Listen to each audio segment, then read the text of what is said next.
Looking at your own head not attached to your neck it's been on your whole life isn't as traumatic as you think. It's like the ultimate out-of-body experience. Then again, I'm thinking that this is in fact the definition, if not the origin, of that phrase.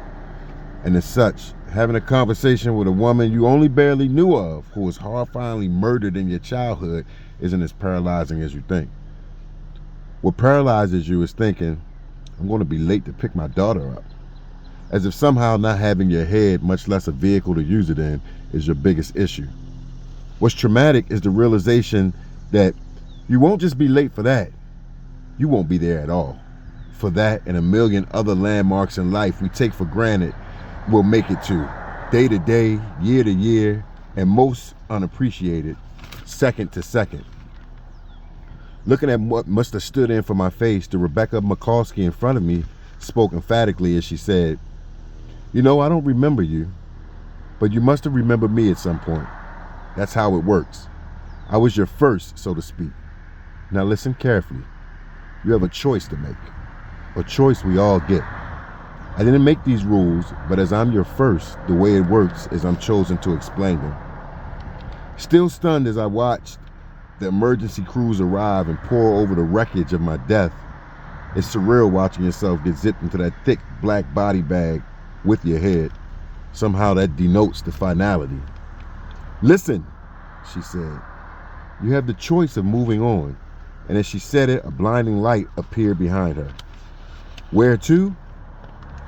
That's your journey, and I couldn't possibly know. Or you can stay here, and in doing so, you lose the option of being able to instantly move on and beyond as you have now." That bright light behind her glowed for what could have been 10 minutes or 10 months, as I thought. Just the beginning of seeing how the concept of time was now different. I can tell you this, you won't be able to interact with anyone or anything in any way you can imagine now. As she spoke, all I could think about was washing Mary up last night, tucking her in, making her lunch this morning, brushing her teeth, taking her to school, raising my voice when she began to get fussy about stopping for donuts on the way to school. "The choice has been made," Rebecca said.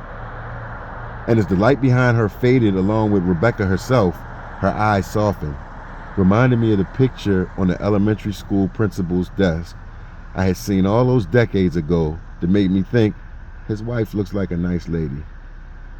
"For what it's worth," she said, rapidly losing visibility, "most of us choose the same." And then she was gone. The light was gone, and so were the EMS vehicles. It was pitch black, and I was standing in an intersection. In front of me were a bouquet of wilting roses and a shabby stuffed bear tied to a stop sign. "First time, huh?" a voice behind me said. Yeah, nothing like the first time, as I turned around to see who could be talking to me.